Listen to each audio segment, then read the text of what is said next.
रहा है। Hello hello,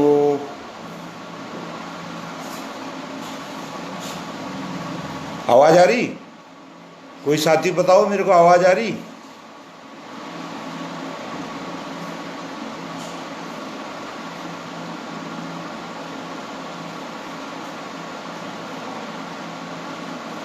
साथी आएंगे तो फिर हम अपनी बातचीत रखें। साथी कोई बताए मेरी आवाज आ रही?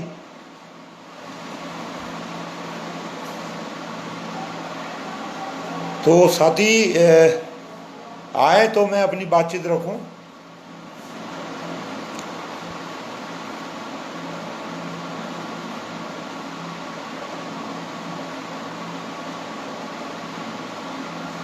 कुछ साथी आए तो अपनी बातचीत रखूं। साथी लोग जो है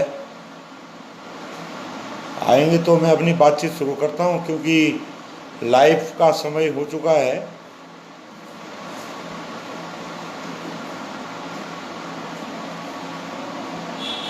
हिमांशु, हमारे हिमांशु आ गए हैं। हमारे एसएफआई के प्रांतीय महासचिव हिमांशु चौहान आ गए हैं। और दो चार साथी शुरू करने के आ जाएं तो मैं अपनी बातचीत रखूं।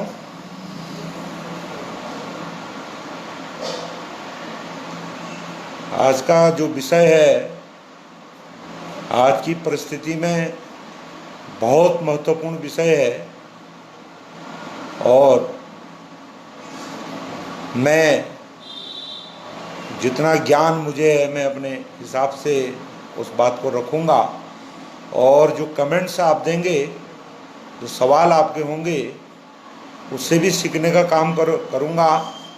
और आने वाले कुछ दिनों में ही उसका हम जवाब भी देंगे। तो जो साथी सवाल होंगे जिन साथियों के, वो साथी जो है वो सवाल भी कमेंट्स बॉक्स में देंगे, क्योंकि बहुत महत्वपूर्ण, हमारे राज्य के हिसाब से बहुत महत्वपूर्ण सवाल है। तो साथी कुछ लोग आ जाएं। रमन भारती जी आए हैं साथी, अश्वनी शर्मा जी आए हैं। मैं स्वागत करता हूं साथियों का। युवा पीढ़ी के लिए बहुत महत्वपूर्ण सवाल है, हमारे प्रदेश की युवा पीढ़ी के लिए, जिस पर हम आज अपनी चर्चा कर रहे हैं। और मैं अपनी बात को, साथी आएंगे, मैं अपनी बातचीत को शुरू करता हूं। तो सबसे पहले तो साथियों, मैं student federation of India SFI की राज्य कमेटी उत्तराखंड का बहुत आभारी हूं। और हमारे प्रांतीय अध्यक्ष साथी नितिन मलेठा, हमारे एसएफआई के प्रांतीय महासचिव, कार्यकारी महासचिव साथी हिमांशु चौहान जी का मैं बहुत आभारी हूं। और आज मैं एसएफआई के पेज पर लाइव आया हूं। मुझे अपने छात्र जीवन की याद भी आ जा रही है, क्योंकि एक ज़माने में एसएफआई में बहुत लंबे समय तक हमने काम किया।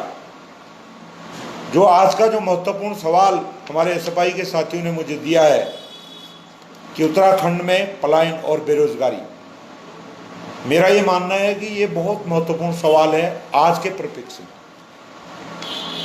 तो साथियों, मैं कुछ आंकड़े भी मैंने जुटाए हैं, अपने हमारे वरिष्ठ पत्रकार योगेश भट्ट जी के माध्यम से भी मैंने चर्चा करके कुछ आंकड़े उनको जुटाए हैं। कुछ आंकड़े जो उत्तराखंड का स्टैटिस्टिक्स डिपार्टमेंट है, उससे भी आंकड़े मैंने जुटाने का काम किया है। और आप साथी उन आंकड़ों में कोई कमेंट्स होगा तो हमको भी सीखने का मौका मिलेगा, आप साथी भी हमारे उसमें मदद करेंगे। तो पहला जो सवाल है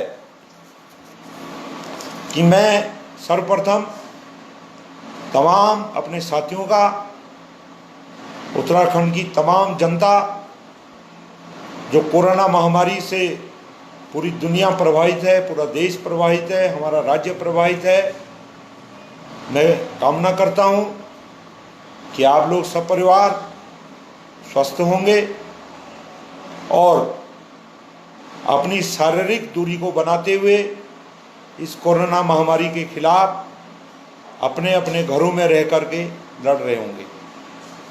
मैं इस पेज के माध्यम से जो तमाम हमारे देश के अंदर, दुनिया के अंदर कोरोना महामारी के कारण जिनकी मृत्यु हो गई है, उनके प्रति, उनके परिवार के प्रति संवेदना व्यक्त करता हूँ। मैं इस पेज के माध्यम से इस कोरोना महामारी के खिलाफ फ्रंट में रहकर लड़ने वाले तमाम स्वास्थ्य विभाग के कर्मियों, डॉक्टर सहित तमाम आशा कार्यकर्ती, आंगनबाड़ी की कार्यकर्तियाँ, तमाम पुलिस के लोग, एनसीसी के छात्र साथी, होमगार्ड के साथी और सिविल सोसाइटी के लोग जो फ्रंट में रह करके इस महामारी के खिलाफ अपने जीवन को दांव पर लगा करके जनता की सेवा कर रहे हैं, मैं उनको धन्यवाद देता हूं, उनका स्वागत करता हूं। साथियों, मैंने आज से कुछ दिन पहले सीपीएम उत्तराखंड के पेज पर लाइव आते हुए कहा था कि केंद्र और राज्य सरकारों के गलत निर्णय, जल्दीबाजी में लिए गए निर्णय के कारण खासकर हमारे राज्य के पर्वतीय क्षेत्रों में जब लोग आएंगे तो ये महामारी का भयंकर फैलाव होगा। और हम देख रहे हैं 2-4 दिन में ही हमारे प्रदेश में 146 कोरोना के पॉजिटिव केस मिल गए हैं। और खासकर जो हमारे राज्य के ग्रीन जोन के जिले थे, पर्वतीय जिले, वो जिले आज टिहरी जनपद, उत्तरकाशी जनपद, टिहरी जनपद, बागेश्वर जनपद में भी कोरोना की दस्तक पहुंच गई है। क्योंकि हम सरकार से बार बार मांग कर रहे हैं कि जो अन्य प्रदेशों से हमारे उत्तराखंड के वासी आ रहे हैं, उनके लिए सुव्यवस्थित तरीके से क्वारंटाइन सेंटर बनाए जाएं, खासकर जिला मुख्यालयों के नज़दीक, तहसील के नज़दीक बनाए जाएं। लेकिन सरकार ने जल्दबाजी में फैसला लेकर पंचायतों के मत्थे इस बात को मार दिया। आज मैं अखबार से पढ़ रहा था कि मसूरी में कुछ प्रधान धरने में बैठ गए कि हमको जिम्मेवारी तो दी गई है, लेकिन हमारे पास कोई सुविधाएं नहीं, हमारे पास कोई बजट नहीं है, हम कैसे लोगों को क्वारंटाइन करेंगे। हम तमाम हमारे प्रदेश के भारी जनपदों से, भारी प्रदेशों से आने वाले निवासियों से निवेदन करना चाहते हैं कि वो गांव के ग्राम प्रधान को, जिला प्रशासन को, तहसील प्रशासन को, ब्लॉक प्रशासन को सहयोग करें और क्वारंटाइन सेंटरों में जाकर के इस प्रदेश के पर्वतीय जनपदों को, इस प्रदेश के तमाम प्लेन के जनपदों की जनता को बचाने का काम भी करें, पूरा सहयोग करें। ये हम अपील उनसे करना चाहते हैं।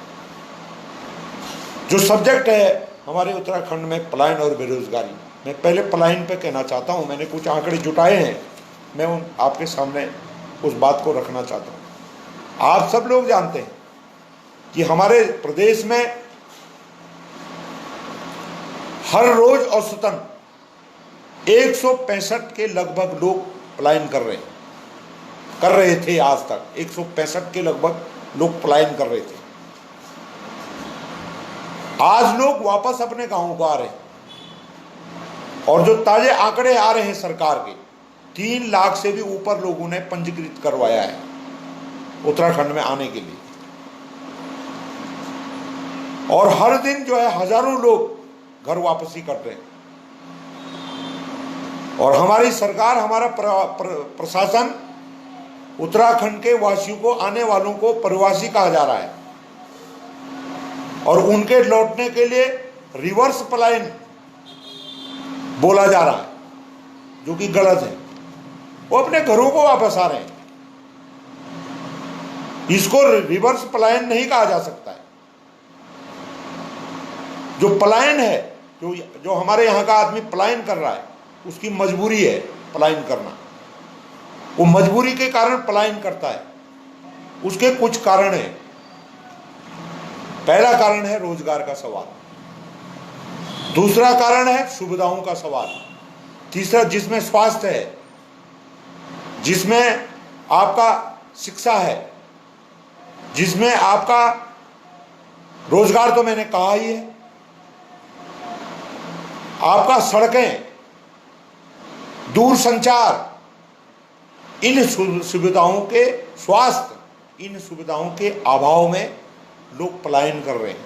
मैंने जैसे कहा कि लगभग 165 लोग प्रतिदिन पलायन कर रहे हैं, और इतनी भयावह स्थिति है कि जो सरकार का स्टैटिस्टिक्स डिपार्टमेंट बताता है, पंचायत डिपार्टमेंट बताता है कि 1700 से भी अधिक गांव जो हैं ताले लटक गए, गांव में खाली हो गए।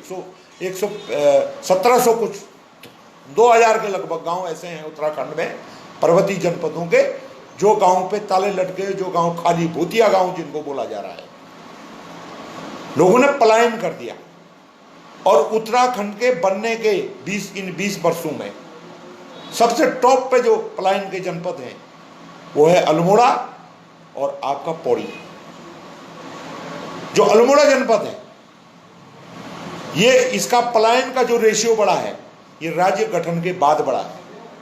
जहां तक पौड़ी जनपद का सवाल है, पौड़ी जनपद में पहले से ही पलायन था, राज्य बनने के बाद बढ़ गया। उसका कारण है, अब आप पौड़ी जनपद की भौगोलिक स्थिति को अगर देखते हैं कि उस पौड़ी जनपद में केवल 2 नदियां हैं, पूर्वी नैयार और पश्चिमी नैयार, और गांव जो है टॉप में है। पानी की कमी है, सिंचाई की कमी है। पौड़ी जनपद के लोगों ने कृषि करना छोड़ दिया, लोग पलायन करके बाहर चले गए रोजगार के लिए। और जो अल्मोड़ा जनपद का जो पलायन बढ़ा है राज्य बनने के बाद, उसके मुख्य कारण है रोजगार, उसका मुख्य कारण है शिक्षा, उसका मुख्य कारण है स्वास्थ्य की कमी, और परिवहन, दूर संचार जो सुविधाएं हैं उसकी कमी। हम ये कहना चाहते हैं, जो रोजगार का सवाल है, हमारी सरकार बहुत खेती की बात करती है, खेती किया जाएगा। अभी सरकार आकलन कर रही है कि लोग वापस आ रहे हैं, जो लोग खेत बंजर हैं उस पर खेती होगी। हम भी चाहते हैं खेती हो, लेकिन कौन सी खेती? हम अपने प्रदेश के अंदर हम जब देखते हैं 67% जो भूमि है वो जंगलात के पास है, फॉरेस्ट के पास है। कितना बचा? 23%। और जो आज आंकड़ा है, केवल और केवल 5 और 6% जमीन पर खेती हो रही है केवल। और जो खेती हो भी रही है, जो जंगली जानवर है, बंदर हैं, भालू हैं, जो नुकसान कर रहे हैं, बार बार हम मांग कर रहे हैं सरकार से कि इन जंगली जानवरों को रोका जाए, लेकिन सरकार के पास जंगली जानवरों के नुकसान को रोकने का कोई प्रावधान नहीं है, कोई नियम नहीं है, कोई कानून नहीं। जो पहाड़ में खेती हो रही है, हमारे पहाड़ के अंदर खेती होती है आपका आलू, पर्वतीय जनपदों में राजमा, चौलाई, माल्टा, कहीं कहीं सेब, खासकर उत्तरकाशी के इलाके में, जनपद चमोली के जोशीमठ के इलाके में जो सेब पैदा हो रहा है। इन 20 सालों में सरकार ने फल उत्पादन करने वाले किसान, आपका उत्तरकाशी के यमुनोत्री वैली के अंदर आप जाइए, तमाम जो है खेती होती है, आपके सब्जी का उत्पादन होता है, लेकिन उनका मार्केट कहाँ है? हम सरकार से कह रहे हैं इसके लिए मार्केट दीजिए, आप मार्केट बनाइए, गारंटी लीजिए उसको खरीदने की। हमारे प्रदेश में चावल का, धान का रेट तय होता है, गेहूं का रेट तय होता है, गन्ने का रेट तय होता है, लेकिन क्या राजमा का रेट तय होता है जो पहाड़ में होता है? आपका चमोली में, आपका टिहरी में, आपका देहरादून के चक्रोता वाले इलाके में, आपका पिथौरागढ़ में, आपके चंपावत के इलाके में, बागेश्वर के इलाके में तमाम राजमा का पैदावार होता है। क्या उसका रेट तय करती है सरकार? क्या आलू का दाम तय करती है सरकार? नहीं। आज सरकार कह रही है, अभी हमारी सरकार ने एक मुख्यमंत्री रोजगार योजना चलाई, उसके लिए कुछ बजट भी आवंटित कर दिया, उसका कोई होमवर्क नहीं किया। हम आपसे कहना चाहते हैं, तमाम पहाड़ में बिजली का उत्पादन हो रहा है, उत्तरकाशी में बिजली उत्पादन हो रहा है, टिहरी में बिजली का उत्पादन हो रहा है, उत्तरकाशी में बिजली का उत्पादन हो रहा है, चमोली में बिजली का उत्पादन हो रहा है, पिथौरागढ़ में बिजली का उत्पादन हो रहा है, बागेश्वर में बिजली का उत्पादन हो रहा है जहां आलू का पैदावार होता है। क्यों नहीं सरकार वहां के शिक्षित बेरोजगार के लिए चंद्र सिंह गढ़वाली योजना के अंतर्गत लोन दे करके, कुछ बेरोजगार नौजवानों को लोन दे करके उसके लिए जो है आलू को रखने के लिए कोल्ड स्टोरेज दे करके, जमीन मुहैया करा करके, बिजली के सस्ते दामों में दे करके, क्यों नहीं सरकार उनको लोन दे करके कोल्ड स्टोर बनाने के लिए लोन देती है। हम देखते हैं कि हमारा पहाड़ का आलू 2.5 रुपया किलो, 2 रुपया किलो किसान बेचता है और 20 रुपए किलो, 25 रुपए किलो, 30 रुपए किलो, 40 रुपए किलो आलू बिक रहा है। लेकिन किसान को क्या मिला? 2 रुपया, 2.5 रुपया। अगर इन के जहां आलू का उत्पादन होता है उन इलाकों में, उनके ब्लॉक स्तर, तहसील स्तर पर अगर कुछ नौजवानों के लिए कोल्ड स्टोर के लिए रोज लोन दिया जाता तो वो कोल्ड स्टोर बनते, किसान का आलू कोल्ड स्टोर में जाता, सेब कोल्ड स्टोर में जाता, आपका माल्टा कोल्ड स्टोर में जाता, और आने वाले जब सीजन ऑफ हो जाता है अच्छे दाम पर किसान अपने उसको बेचता है। हमारे बगल में हिमाचल प्रदेश है, हिमाचल प्रदेश में पलायन ना के बराबर है। उसका कारण क्या है कि जो वहां के सत्ताधारी लोग थे शुरुआत में, उन लोगों ने ऐसी नीति बनाई कि वहां जो सेब का उत्पादन हो रहा है उसका मंडी है, उसका रेट तय होता है और अच्छे दाम पर सेब जो है बेचा जाता है। इसलिए वहां का किसान पलायन नहीं कर रहा है और हमारे पहाड़ का किसान, हमारे पहाड़ का नौजवान पलायन कर रहा है। और हम क्या देखते हैं, आप सरकारी डिपार्टमेंट में जो रोजगार का सवाल है, हजारों हजार पद खाली पड़े हुए, चाहे वो शिक्षा विभाग हो, दूसरे विभाग हो, हजारों हजार पद खाली पड़े हुए। लोग बीएड हैं, लोग एलटी हैं, लेकिन उनके लिए रोजगार नहीं है। और तब जब रोजगार नहीं होता, एक अनार 100 बीमारी की कहानी पैदा होती है। तब एक पद खुलता है, 2 पद खुलता है, 5 पद खुलता है, 10 पद खुलता है, तब जो है उसमें आप महिला को भी आरक्षण दोगे, आप दलित को भी दोगे, आप एसटी को भी दोगे, आप ओबीसी को भी दोगे, तो जो जनरल कास्ट का आदमी ये सोचता है कि ये तो एसटी को गया, ये तो ओबीसी को गया, और उसके बीच में लड़ाइयाँ हो जाती है, लड़ाई शुरू हो जाती है। अभी हाल ही में जो प्रमोशन के सवाल पे दो गुट चल रहे थे, कितना बड़ा दुर्भाग्य है। अगर पद आप खोल देते हैं, पद खोलने के बाद सारे पद खोल करके अगर आप देते तो कितना % आरक्षण होगा भाई? तो जनरल के पक्ष में होगा, लेकिन वो काम नहीं होता है। और आज इतनी भयावह स्थिति होगी। हम सरकार से कहना चाहते हैं, आपने एक पलायन आयोग बनाया, किस गंडर में हो? पंचायत राज गंडर में। कोई अधिकार नहीं उस पलायन आयोग के। और उसने एक जो है स्टेटिस्टिक्स डिपार्टमेंट से आंकड़े लेकर के उसका जो फोटो स्टेट करके बता दिया। क्या बताया क्यों हो रहा है पलायन? उसने बोल दिया यहाँ शिक्षा की व्यवस्था नहीं है, रोजगार की व्यवस्था नहीं है, स्वास्थ्य की व्यवस्था नहीं है, सड़कों की व्यवस्था नहीं है, संचार की सुविधा नहीं है, इसलिए लोग पलायन कर रहे हैं। वो तो हम कह ही रहे हैं। आपने इतना रुपया खर्च करके उस आयोग को बनाया, उसने भी तो वही बताया जो हम कह रहे हैं बार बार कि इन कारणों से पलायन हो रहा है। अगर आपको पलायन रोकना है, आपने राशन कार्ड बना रखे, एपीएल, बीपीएल, अंत्योदय, 3-4 प्रकार के राशन कार्ड, क्यों नहीं आप पहाड़ में रहने वाले, पर्वतीय जनपदों में रहने वाले लोगों के लिए आप बीपीएल की श्रेणी में ला करके जो लोग वहां रहते हैं उनके लिए जो है 35 किलो प्रति माह राशन दीजिए उनको, वो रहेगा पहाड़ में। आप क्यों नहीं तमाम हॉस्पिटल आपने बनाए हैं विश्व बैंक की मदद से, तमाम जिला मुख्यालयों पर, तमाम ब्लॉक और तहसील मुख्यालयों पर आपने बड़े बड़े भवन बना रखे हैं विश्व बैंक के रुपया से। क्या उस भवन में डॉक्टर है? मैं तो चमोली जनपद का रहने वाला हूं। गोपेश्वर का ट्रामा सेंटर का 3 बार उद्घाटन हो गया, 3 बार। माननीय खनौड़ जी ने भी उद्घाटन किया, माननीय हरीश रावत जी ने भी किया, उससे पहले निशंक जी ने भी किया, लेकिन क्या वो ट्रामा सेंटर चलता है? क्योंकि उसके लिए टेक्नीशियन नहीं, उसके लिए डॉक्टर नहीं, कोई महिला डॉक्टर नहीं, कोई बच्चों का डॉक्टर नहीं, फिजिशियन नहीं, आपका सर्जन नहीं। अगर आपके पास डॉक्टर नहीं होंगे, आप डॉक्टर लाएंगे नहीं पहाड़ के अंदर। आपने बिल्डिंगें तो बना दी, डॉक्टर नहीं है। लोग क्यों पलायन कर रहा है? लोग कह रहे साहब डॉक्टर तो देहरादून है। क्या हो गया? डिस्टर्ब हो रहा, सॉरी। और अगर आप लोग वो इसलिए पलायन कर रहा है कि देहरादून में डॉक्टर है, हल्द्वानी में डॉक्टर है, हरिद्वार में डॉक्टर है, ऋषिकेश में डॉक्टर है, ये सुविधाएं इसलिए आ रहा है। हम एक बात और कहना चाहते हैं, जो पलायन का सवाल है, ये पलायन एक तरीके का नहीं है, कई तरीके के पलायन है।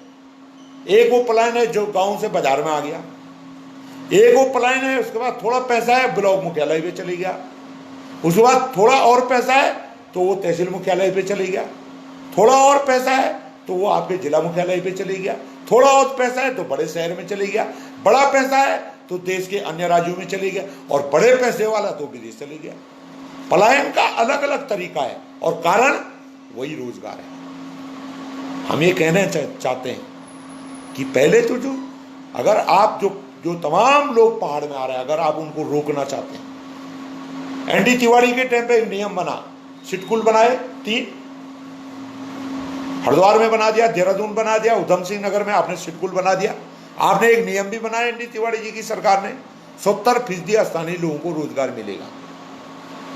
हमने तमाम सिटकुलों में जाके सर्वे किया, क्या स्थानीय लोगों को रोजगार है? नहीं। तमाम प्रोजेक्टों का निर्माण पर्वतीय जनपदों में हो रहा है। अगर उस प्रोजेक्ट के अंदर जाइए आप, कहां का मजदूर है? वो दूसरे राज्यों का मजदूर है। स्थानीय लोगों के लिए बहुत कम मात्रा में प्रोजेक्ट के मालिक, निर्माण करने वाली कंपनियां भर्ती कर रही है। अगर आपका नियम है कि 70% स्थानीय लोगों को हर क्षेत्र में रोजगार मिलेगा, तो जितने सिडकुल के एरिया है, हमारे यहाँ इंजीनियर भी हैं, पढ़े लिखे लड़के भी हैं, टेक्नीशियन भी हैं, ITI भी हैं, पॉलिटेक्निकल भी हैं, लेबर भी हैं, क्यों नहीं 70% उत्तराखंड के लोगों के लिए रोजगार दिया जाता है। अगर आप रोजगार देना चाहते हैं, पलायन रुकेगा। जो खेती का सवाल है, तमाम खेती बंजर है, नहर नहीं है, पानी की व्यवस्था नहीं है। जो जंगली जानवर हैं, उन जंगली जानवरों को रोकने के लिए आपके पास कोई उपाय नहीं है। जो खेती हो रही है, वो खेती में जो पैदा हो रहा है, जब वो फसल पकने को तैयार होती, जंगली जानवर उसको बर्बाद कर देता है। इसलिए लोग विमुख हो रहे हैं उससे।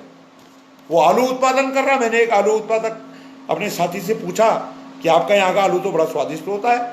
आलू को बोला नहीं, अब आलू का उत्पादन करना लोगों ने बंद कर दिया। क्यों कर दिया? क्योंकि जब वो आलू उत्पादित करता है तो वो बिकता नहीं है सही दाम पे, उसको पैसे ही नहीं मिलता है। क्यों आलू का उत्पादन करेगा? एक जमाने में गढ़वाल मंडल विकास निगम जो है माल्टा खरीदता था, कुमाऊं मंडल विकास निगम माल्टा खरीदता था, उसकी जूस की फैक्ट्रियां थी। हमारी सरकारों ने जनपद रुद्रप्रयाग के तिलवाड़ा में गढ़वाल मंडल विकास निगम की जूस की फैक्ट्री को बंद कर दिया। गढ़वाल मंडल विकास निगम ने सोयाबीन खरीदना बंद कर दिया। गढ़वाल मंडल विकास निगम ने जो है माल्टा खरीदना बंद कर दिया। अब क्या कर रहा है गढ़वाल मंडल विकास निगम? अब शराब का काम कर रहा। शराब का काम दे दिया था उनको एक दफे, खनन का काम दे दिया उनको एक दफे। पर्यटन का विकास करने वाली एजेंसी को, पर्यटन के एजेंसी को जो है शराब बेचने का काम दे दिया सरकार ने। उनको जो है आपका खनन का काम दे दिया सरकार ने। और जब हमारा राज्य बना था, किस मुद्दे पर बना था? क्या कहा था हमारी यहाँ की जनता ने? हमारे यहाँ की जनता ने कहा था कि लखनऊ में बैठ के विकास नहीं हो सकता, इसलिए हमको अलग सा राज्य दो। मैं व्यक्तिगत रूप से उस जमाने में हमने कहा था कि राज्य बनने से विकास नहीं होने वाला। जब तक विकास की नीति नीचे तक नहीं जाएगी, तब तक जो है यहां विकास नहीं हो सकता है। मैं आपके सामने उदाहरण दूं। एक जमाने में जिला पंचायत तय करती थी primary school, junior high school कहां खोलेगा। आज क्या तय हो रहा है? आज सरकार तय कर रही है, स्टेट की गवर्नमेंट तय कर रही है प्राइमरी स्कूल कहां खोलेगा। आपने तो रिवर्स कर दिया, आपने जो है पावर को छीन लिया वापस। आपने मनरेगा की योजना है, पंचायत क्या चाहती है वो कुछ तय नहीं कर सकती, कोई योजना नहीं बना सकती। सरकार के डायरेक्शन, सरकार के जो नियम है उसके अनुसार मनरेगा का काम होगा। अभी सरकार कह रही, केंद्र की सरकार, हमने करोड़ों रुपया जो है जो लोग जा रहे हैं उनके लिए मनरेगा में जोड़ दिया। मनरेगा के लिए हमने बजट आवंटित कर दिया। मैं आपसे कहना चाहता हूं, जो दिल्ली में नौकरी करने वाला, बंबई में नौकरी करने वाला, विदेश में नौकरी करने वाला, दिल्ली में नौकरी करने वाला, क्या वो मनरेगा का मजदूर बनेगा? वो कब बनेगा मनरेगा का मजदूर? कब करेगा वो मनरेगा में काम? जब आप उसको व्यवस्थित रूप में गांव में बसाने का काम करेंगे। और गांव में कब बसेगा? जब खेती के लिए सुविधाएं होंगी, जब खेती का बंटवारा होगा। भूमिहीन भी तो हैं लोग, जो है जमीन पड़ी हुई बंजर, पेड़ नहीं है उसमें। क्यों नहीं आप गरीब के लिए, जो भूमिहीन है उसके लिए जमीन बांटते हैं? तमाम आप, मैं रुद्रप्रयाग, चमोली जनपद रुद्रप्रयाग के इलाकों को बताता हूं, लोग फॉरेस्ट में पीढ़ियों से। कानून भी बना केंद्र का कि जो भूमिहीन लोग हैं, केंद्र ने बनाया, जो आदिवासी हैं, जो एसटी के लोग हैं, उनके लिए वो जमीन दी जाएगी। हमारे राज्य सरकार को बनाना चाहिए था उसके परिप्रेक्ष्य में कानून। आप घाट के इलाके में चले जाइए, थराली में चले जाइए, जनपद चमोली के नानबगड़ में चले जाइए, रुद्रप्रयाग के ऊखीमठ के इलाके में चले जाइए, लोग पीढ़ियों से फॉरेस्ट की जमीन में हैं, मकाने हैं, पक्की मकान, भाई बंटवारा है उस जमीन का, लेकिन उनके नाम पे वो जमीन नहीं। जब तक सरकार उनको जमीन नहीं देगी, चकबंदी नहीं करेगी, सिंचाई की सुविधा नहीं देगी, और बड़ा काम सरकार जब तक जो है आप उस पैदावार को खरीदने की गारंटी नहीं देगी सरकार, तब तक लोग कृषि का काम भी नहीं करेंगे। आपको सरकार को गारंटी, आपने तो कहा था हमारा राज्य बनेगा, उद्योग लगेंगे, जंगलात है, फॉरेस्ट है हमारे यहाँ, जंगलों पर आधारित उद्योग लगेंगे। हुआ क्या? हमारे राज्य बनने के बाद जो विकसित जनपद हैं, देहरादून, उधम सिंह नगर, आपका हरिद्वार, जो पैदावार करते हैं, जो बड़ी तादाद में गेहूं और चावल का उत्पादन करते हैं, आपने वहां सिडकुल बना दिया। तमाम पछवादून, यहाँ सेलाकुई के इलाके में जहाँ खेती होती थी, वहां आपने फैक्ट्रियां बना दी। उधम सिंह नगर के रुद्रपुर इलाके में जहाँ खेती होती थी, आपने सिडकुल की फैक्ट्री को दे दिया। आपने हरिद्वार के इलाके में आपने उनको दे दिया। और जो दुनिया का जो फेमस, जो बढ़िया बासमती माजरा के इलाके में, देहरादून में होती थी, आपने आईसीडी बना दिया वहां, वो खेती खत्म हो गई। और जो पहाड़ में जो बचा खुचा है, उसके लिए आप ना मार्केट देते हैं, ना उनको सुविधाएं देते हैं। इसलिए हम सरकार से मांग कर रहे हैं, अगर आप पलायन वास्तव में रोकना चाहते हैं, उस पलायन को रोकने के लिए नंबर 1, तमाम पहाड़ी जनपदों में रहने वाले लोगों के लिए बीपीएल श्रेणी के राशन कार्ड मुहैया कराए जाए। उनके लिए जो है 35 किलो पर परिवार को राशन दिया जाए, नंबर 1 बात। नंबर 2 बात, स्वास्थ्य की सुविधाओं को मजबूत किया जाए। नंबर 3 बात, जो शिक्षा है, उस शिक्षा के स्तर को बढ़ाया जाए। स्कूलें की बहुत अब सरकार करी, 4000 स्कूल बंद हो जाएंगे। क्यों? बच्चे नहीं है। क्यों नहीं है बच्चे? कौन है उसके लिए जिम्मेदार? उसके लिए सरकार की नीति। एक तरफ आप प्राइवेट स्कूल बनवाएंगे, दूसरी तरफ आप पलायन को रोकने के लिए कोई उपाय नहीं करेंगे, तो बच्चे कम होंगे। एक जमाने में आंदोलन होते थे, स्कूल खोलो, आज सरकार उसको बंद कर रही है, क्योंकि आपकी शिक्षा के प्रति कोई वही नहीं है, कोई नीति नहीं है आपकी कि कैसे शिक्षा का विकास होगा। तो शिक्षा का ढर्रे को ठीक करिए, स्वास्थ्य के ढर्रे को ठीक करिए, और जो खेती है, जो भूमिहीन लोग हैं, उनके लिए जमीन बांटिए। जो स्वैच्छिक चकबंदी है पहाड़ में, उस स्वैच्छिक चकबंदी को कीजिए। आप जो है सिंचाई की सुविधा दीजिए, और जो उत्पादन वो करता, जंगली जानवरों को रोकने का काम आप करिए, और जो उत्पादन वो कर रहा है उसके लिए आप मार्केट मुहैया कराइए, तब आपका पलायन रुक सकता, वरना पलायन रुकना बहुत असंभव बात है। दूसरी बात हम कहना चाहते हैं, दोनों सरकार, चाहे वो कांग्रेस की सरकार हो चाहे भाजपा, क्या कर रही है? आप एक तरफ तो गाँव की बात करते हैं, सब दोनों पार्टियां गाँव की बात करते रहते हैं, लेकिन कौन सा गाँव? आपने पंचायतों को खत्म करके नगर पंचायत बना दिया, नगर पंचायतों को खत्म किया आपने, नगर पालिका बना दिया, नगर पालिका को खत्म करके आपने जो है नगर महापालिका बना दिया। देहरादून के जितने गांव हैं, पहले 60 वार्ड थे, 100 वार्ड कर दिया आपने। आप जो है पंचायतों को खत्म कर रहे हैं, और पंचायतों को खत्म करके उसका शहरीकरण कर रहे हैं। आज स्थिति पैदा ये होगी देहरादून जैसे शहर में, और खासकर उत्तराखंड के बड़े बड़े शहरों में, कंक्रीट के जंगल बन गए, खेती खत्म हो गई, कंक्रीट के जंगल बन गए, जो भूमाफिया। अभी आप कह रहे हैं क्लस्टर खेती करेंगे हम, क्या है वो क्लस्टर खेती? मैं आपको उदाहरण देना चाहता हूं। आप अगर उस इलाके में जाएंगे, गैरसैंण के इलाके में और कुमाऊं में, आपके कौसानी के इलाके में, टी बोर्ड ने जो है जमीन ऑक्युपाई किया, लीज पे ले लिया। आपने जो है चाय की खेती लगाई, मजदूर है जो वहां का आदमी है, जो मालिक था उस जमीन का, उसको तुमने वहां मजदूर बना दिया उसको। आप क्लस्टर खेती करके क्या करना चाहते हैं? बड़े बड़े भूमाफियों के लिए पहाड़ में जो है सस्ते दाम पर जमीन देंगे, और जो वहां का निवासी है उसको आप मजदूर बनाएंगे। वो मजदूर बनेगा, आप 30 साल के लिए, 50 साल के लिए, 60 साल के लिए आप लीज पे उसको जमीन को दे देंगे। अगर खरीदेंगे नहीं तो वो खेती करेंगे। उनके लिए सरकार उस भूमाफियों के लिए सारी सुविधाएं देंगे, जंगली जानवरों को भी रोकेंगे, फसल के दाम भी सही करेंगे, मार्केट भी देंगे, उनके लिए सब करेंगे। लेकिन जो वहाँ का मूल निवासी उसके लिए कुछ नहीं करेंगे। इसलिए मेरा निवेदन है, इस सरकार को सचेत होना चाहिए इस पलायन को रोकने के लिए, वरना जो हमारा साथी आ रहा है अन्य प्रदेशों से, वो साथी, उसकी स्थिति बहुत गंभीर है। हम मांग कर रहे हैं, बोल रहे हैं, हर परिवार के खाते में जो इनकम टैक्स नहीं देता है 7,500 रुपया पर मंथ 3 महीने तक दीजिए। सरकार को देना चाहिए।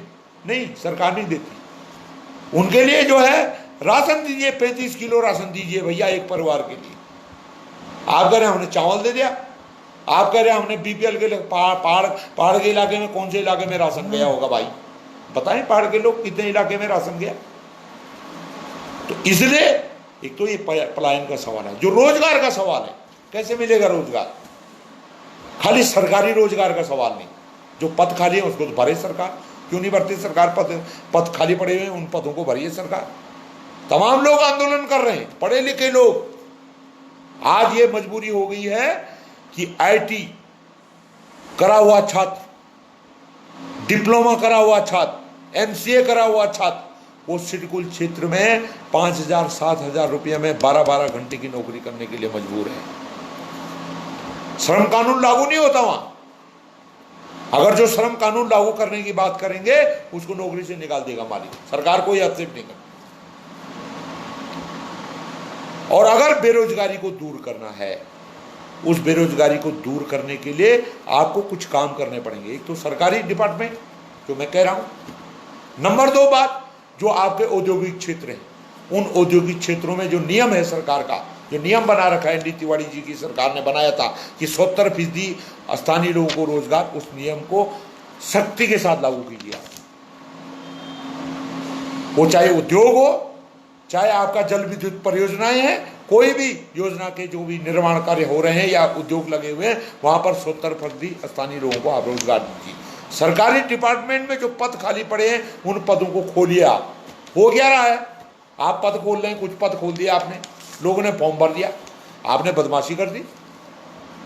सरकार और सत्ता के लोग जो है, इनके प्रशासन शासन के लोग बैकडोर से भर्ती कर देते हैं और पेपर लीक हो गए। अभी हमने देखा लोग धरने में बैठे हुए थे यहाँ कई दिनों तक, भूख हड़ताल बैठ गए लोग, इतने समय से तैयारी कर रहे हैं। लोगों ने टेस्ट दिया और जब टेस्ट देने का नौबत आया, बोलो पेपर लीक हो गया। उनके खिलाफ कोई कार्रवाई नहीं किया आपने।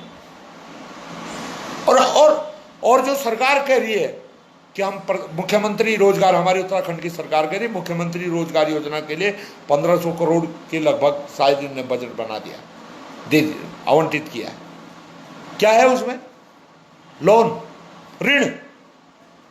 ऋण से अलावा कुछ नहीं। हम ऋण देंगे उनके लिए। अरे ऋण देंगे आप, हम देख रहे हैं चंद्र सिंह गढ़वाली योजना में जो है तमाम लोगों ने, जो ड्राइवर हैं लाइसेंस वाले, गाड़ी खरीदी, क्या हालत है उन गाड़ी वालों की। 2 महीना हो गया कोई गाड़ी नहीं चलती, और सरकार से हम कह रहे भैया उन गाड़ी वालों के लिए मुआवजा दो, टैक्स माफ करो, ड्राइवरों को दो, मालिक को दो, उनके बीमा के किस्त, जो बैंक की किस्त है उसको माफ करो। उस पर सरकार ध्यान नहीं देती। लोन, चंद्र सिंह गढ़वाली का लोन दे रखा है, और अभी आप मुख्यमंत्री रोजगार योजना से भी लोन दे देंगे, लेकिन लोन वापस आएगा कैसे? मानवा ले लिया किसी ने, वो रोजगार चलेगा कैसे? वो दुकान चलेगी कैसे? वो छोटा मोटा कोई प्रोजेक्ट अगर बना रहा है वो कैसे चलेगा? जब तक सरकार गारंटी नहीं देगी। इसलिए हम सरकार से मांग कर रहे हैं कि अगर पर्वतीय क्षेत्र में पलायन को रोकना है, वहां के बेरोजगार को रोजगार देना है, तो आपको पैसा लगा करके पर्यटन का विकास करना पड़ेगा। हम आपसे कहना चाहते हैं, लॉकडाउन है, यात्रा होगी बद्रीनाथ, केदारनाथ, यमुनोत्री, गंगोत्री, चालू होगी यात्रा, जिस पर हजारों हजार परिवार, लाखों परिवार, रुद्रप्रयाग जनपद, चमोली जनपद, उत्तरकाशी जनपद, टेरी जनपद, पर्वतीय जनपद के, खासकर पर्वतीय इलाके जनपद के लोगों का रोजगार है वो यात्रा। आपने यात्रा चालू नहीं कर रहे हैं, आपकी कोई नीति नहीं है।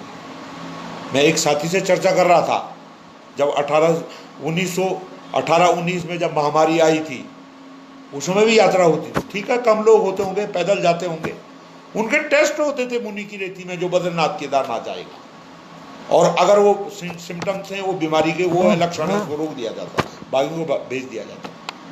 अभी माननीय उच्च न्यायालय, हमारे हाई कोर्ट ने बोला कि जो रेड जोन से लोग आ रहे हैं उनको क्वारंटाइन जो है बॉर्डर पे करो। राज्य सरकार ने, आज मैं पढ़ रहा था कल कैबिनेट की मीटिंग में, उन्होंने हाथ खड़े कर दिया, हम नहीं कर सकते। क्यों नहीं कर सकते?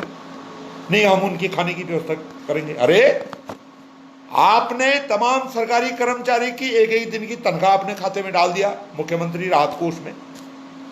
आपने टीएडीए अपने खाते में डाल दिया। आपने जो है लाखों लाख चंदा आपके पास आ रहा है। क्या कर रहे हैं आप? आपने शराब का टैक्स माफ कर दिया, शराब वालों को नुकसान हो गया, उनका टैक्स आपने माफ कर दिया। लेकिन जो लोग बाहर से आ रहे हैं उनको अगर वो क्वारंटाइन करना, उनके पास आपके लिए 2 दिन का खाना नहीं है। हम आपके सामने उदाहरण देना चाहते हैं। केरल की सरकार ने हजारों हजार, उनने प्रवासी मजदूर नहीं बोला, उनने मित्र मजदूर, उनके लिए क्वारंटाइन सेंटर बनाया। किचन, साबुन, पानी, राशन, पका हुआ राशन, कोरा राशन। वहां जब लोग आज वापस जा रहे हैं, पहली ट्रेन प्रवासी मजदूर जिसको ये कह रहे हैं, उस प्रवासी मजदूर के लिए पहली ट्रेन केरल से गई। केरल सरकार ने बोला इनको वापस भेजना है, और लोग तारीफ कर रहे हैं कि यहाँ की सरकार ने। यहाँ की सरकार क्यों नहीं कर सकते उस काम को? अरे आप लोग डबल इंजन की सरकार है भाई, केंद्र भी आपका, राज्य भी आपका, लेकिन वो काम नहीं कर रहे हैं। जो काम आज मोदी जी कर रहे हैं, त्रिवेंद्र रावत जी कर रहे हैं, लोगों को ला रहे हैं, ये काम तो आपको 23-22 तारीख के लॉकडाउन से पहले कर देना चाहिए था कि भाई जिनको जाना है उनके लिए 1 हफ्ते का टाइम दिया जाता है, वो अपने गांव जाए। आपने वो काम नहीं किया। आपने विदेश के लोगों को जहाजों में बिठा करके निःशुल्क लाया, निःशुल्क। आपने ट्रंप के लिए ढोल बाजे बजवाए। आपने मध्य प्रदेश की सरकार को गिराने का काम किया उन दिनों, जब क्वारंटाइन, जब आपको जो है इसके खिलाफ करना, वो काम नहीं किया। आज क्या कर दिया? मोदी जी ने हाथ झाड़ दिया, राज्यों को बोल दिया, राज्यों ने भी हाथ झाड़ दिया, पंचायत को बोल दिया। कैसे होगा? आप कह रहे हैं मनरेगा में हमने इतने लोगों को रोजगार दिया। अरे सारे दफ्तर बंद हैं भैया, मनरेगा का ऑनलाइन पेमेंट होता है, तो कौन कर रहा है उसका पेमेंट? कौन पेमेंट कर रहा है उसका? इसलिए जो सरकार है बड़ी बड़ी बात करते हैं, बीजेपी भी करती, कांग्रेस भी करती, कि आज तक जो है 20 साल तक राजधानी का मसला नहीं सुलझा। हरीश रावत की सरकार आई, करोड़ों रुपए लगा गैरसैंण में भवन बना दिए। ये आए, इन्होंने बोल दिया हम अस्थायी नहीं, 6 महीने वाला हम राजधानी बनाएंगे। क्यों नहीं बनाएंगे गैरसैंण में राजधानी? अगर गैरसैंण में आप राजधानी बनाएंगे, चमोली, रुद्रप्रयाग, जितने पहाड़ी जनपद इलाके के लोग हैं, उनका बिका, कोई चाय बेचेगा, कोई ठेली चलाएगा, कोई कुछ का कुछ तो रोजगार मिलेगा उसको। वो नहीं करना, उसी राजधानी देहरादून ही होगी। देहरादून इसलिए होगी यहाँ सुविधाजनक है। आपने 20 साल में गैरसैंण का विकास नहीं किया, दोनों दल रहे सत्ता में, वो काम नहीं किया आपने। आपने कहा हमारा पर्यटन प्रदेश बनेगा, सबने कहा आज दो अभी दो, पर्यटन प्रदेश बनेगा। क्या हो रहा पर्यटन प्रदेश में? 2013 की आपदा में करोड़ों का नुकसान गढ़वाल मंडल विकास निगम का हो गया। सरकार ने गढ़वाल मंडल विकास निगम को पैसा नहीं दिया, उसके होटल टूट गए, उसके ढाबे टूट गए, उसके सेट टूट गए उसके, लेकिन उसका मुआवजा नहीं दिया सरकार। हम केदारनाथ में बहुत भव्य बना रहे हैं, एक कोई कर्नल कोठियाल के नेतृत्व में जो है केदारनाथ भव्य हो गया, लेकिन केदारनाथ के नीचे गौरीकुंड भव्य नहीं हुआ, रामपुर, सीतापुर, गुप्तकाशी भव्य नहीं हुआ, सड़क भव्य नहीं हुई आज तक भी। ऋषिकेश से केदारनाथ जाने में, बद्रीनाथ जाने में ऐसी कम तैसी हो जाती है सड़कों की। और आप क्या करें? बहुत बड़ा विकास कर रहे हैं, 4 लेन। मैं आपसे पूछना चाहता हूँ, रोजगार से जुड़ा हुआ सवाल है, इसलिए मैं चर्चा कर रहा हूँ। आप कह रहे हैं हम यात्रा रूट बना रहे हैं, 4 धाम। क्या है रूट? अगर आप ऋषिकेश से बैठो और जाओ बद्रीनाथ तक, एक आदमी स्थानीय सिक्योरिटी गार्ड है, कुछ स्थानीय लोग, किसको रोजगार मिला हुआ है? क्या उत्तराखंड का नौजवान लगा उस सड़क निर्माण में?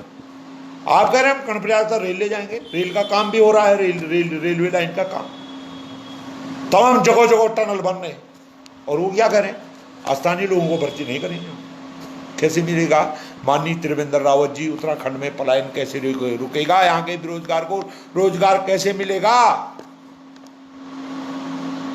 क्या उस सड़क में आदमी काम पर लगा हुआ है? सड़क बना दिया आपने, किसके लिए बना रहा है उस सड़क को? उत्तराखंड में मैंने आपको बताया 165 लोग प्रतिदिन जो है पलायन हो रहा है उत्तराखंड में, हो रहा था आज तक, इस महामारी से पहले। अब तो पता नहीं क्या होगा, अब तो आ रहे हैं लाखों की तादाद में वापस आ रहे हैं। आप सड़क बना रहे हैं,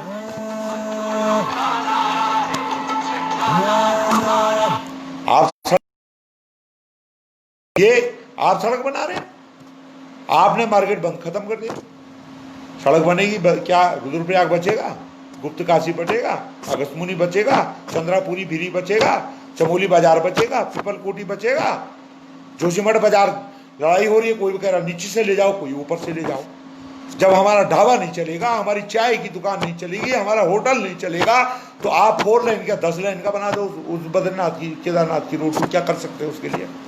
जब हमारे लोगों को पलायन, और क्या करें कि जिनकी जमीन जाएगी उनको चौगुना देंगे। अरे मैं पूछना चाहता हूं साहब, क्या रेट है पहाड़ में जमीन का?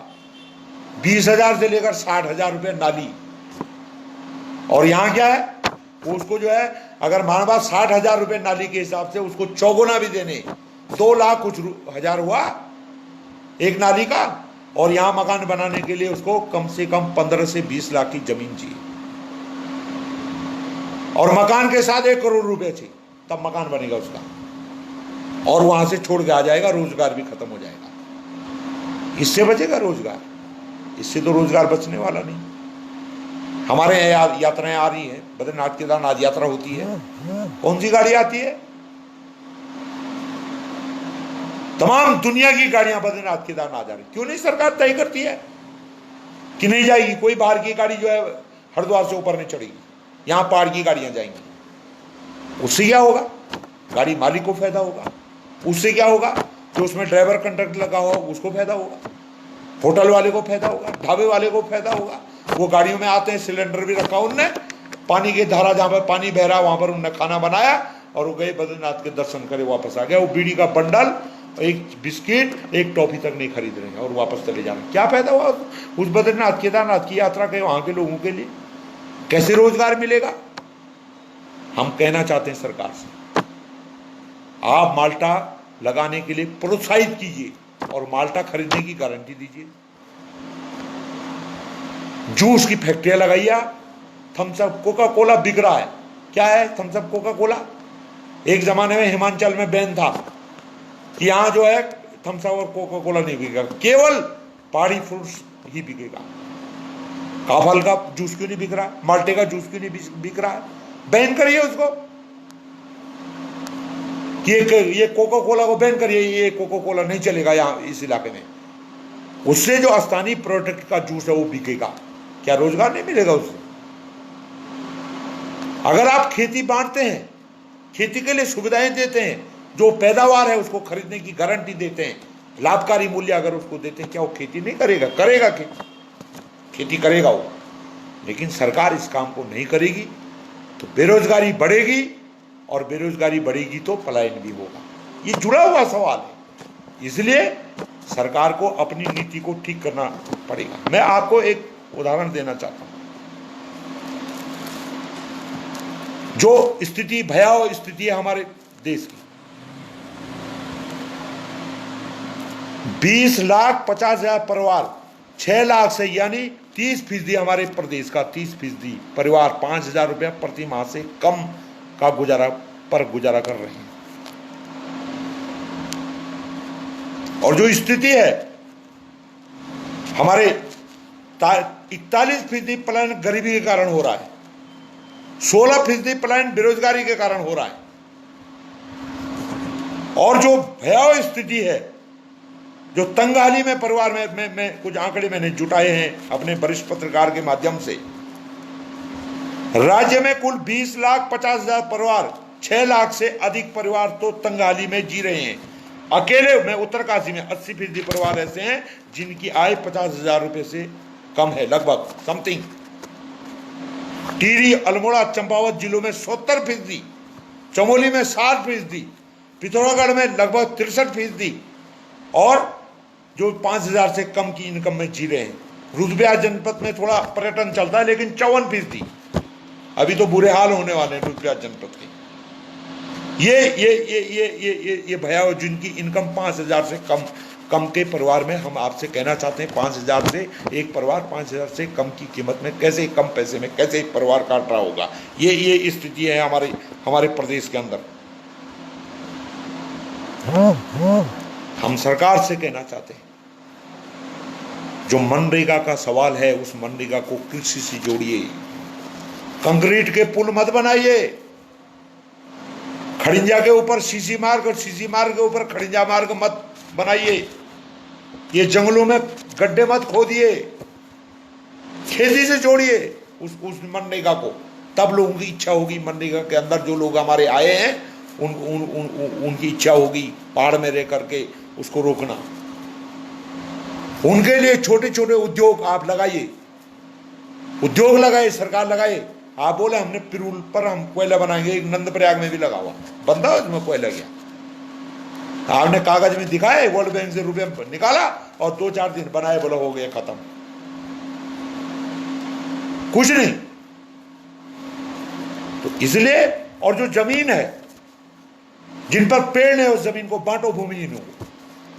जो लोग जंगलों में बसे हैं बरसों से, पीढ़ियों से, उनके नाम पर आवंटित करिए उन जमीनों को, और खेती के लिए सुविधा दीजिए, मार्केट दीजिए, तब यहाँ का रोजगार मिलेगा और जो यहाँ के लोग रुकेंगे। और जो ये सिडकुल एरिया है, तमाम परियोजनाएं बन रही है, 70% उत्तराखंड के स्थानीय लोगों को रोजगार का कानून बनाइए, तब रुकेगा पलायन। चाहे होटल व्यवसाय है, तमाम व्यवसाय है, बड़े बड़े हॉस्पिटल है यहाँ। मैंने कहा कुछ दिन पहले, बड़े बड़े हॉस्पिटल प्राइवेट जो सरकार के आशीर्वाद से चलते हैं, सरकार की सुविधाएं, उनको तमाम सरकारी डिपार्टमेंट की जो योजनाएं प्राइवेट के पास है, वो बिल बना के सरकार से पैसा लेते हैं। ये कोविड-19 के लिए क्यों नहीं काम कर रहे हो? क्यों नहीं सरकार बोली उनको कोविड-19 को काम करिए? वो काम नहीं करेंगे। इसलिए मैं ये कहना चाहता हूं कि आपके और सुझाव हमको मिलने चाहिए। हम चाहते हैं कि ये पलायन रुके। हम चाहते हैं कि जो हमारा साथी बाहर जा रहा है, हमारे उत्तराखंड का साथी जो रोजगार के लिए होटलों में, मतलब जो लोग वापस आ रहे हैं, 80% ऐसे लोग हैं जो कि होटलों में काम करने वाले लोग हैं, होटलों में काम करते हैं वो लोग। क्या होटल व्यवसाय हमारे पहाड़ में नहीं चल सकता है? चल सकता है, अगर सरकार की नीति हो तो वो चल सकता है। यात्रा सीजन में तो कम से कम चल सकता है। इसलिए हम सरकार से निवेदन करना चाहते हैं कि वो जो है कुछ नीति, ठोस नीति बताए रोकने के लिए। आज चिंता इस बात की, बड़ी विस्फोटक स्थिति होने वाली है, बहुत विस्फोटक स्थिति। जो लोग यहाँ आए हैं, मुझे जो लगता है साल भर 6 महीने से पहले तो कोई वापस जाने वाला नहीं। वो क्या खाएगा? आप बताइए क्या खाएगा? है सरकार के पास कोई नीति?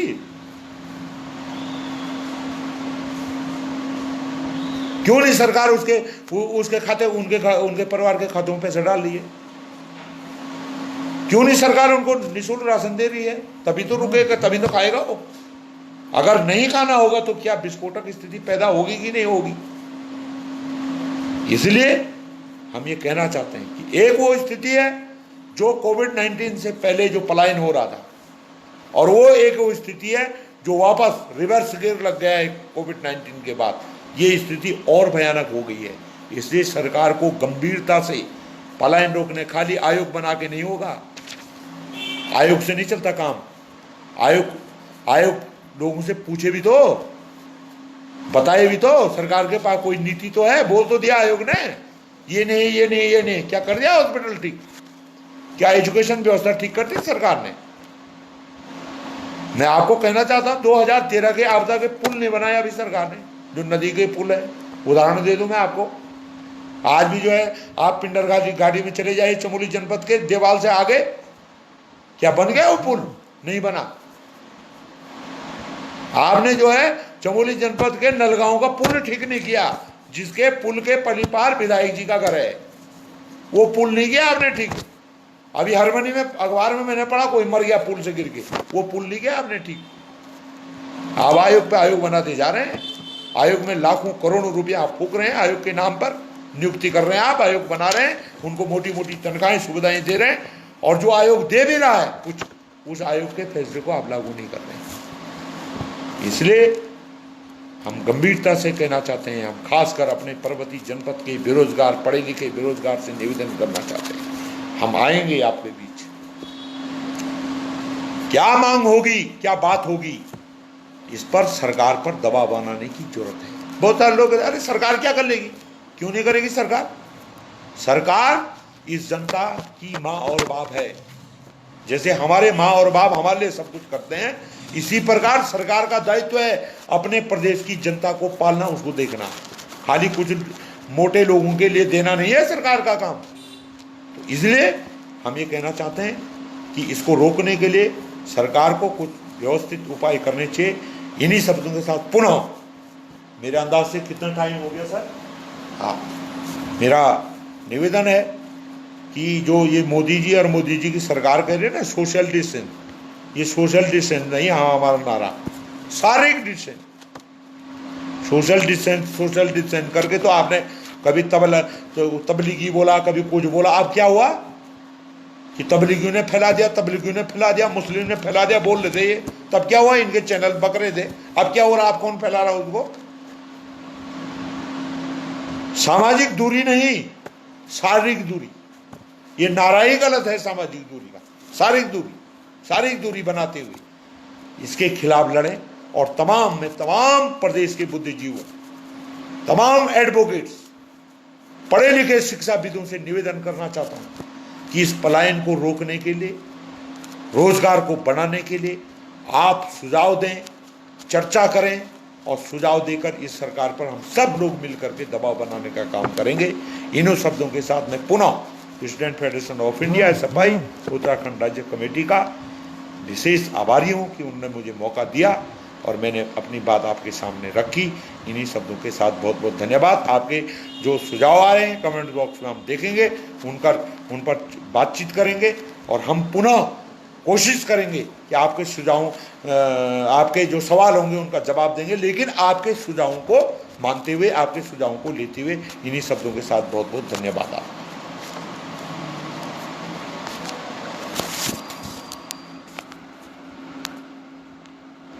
रोजी हो गया, फिनिश कर दूं?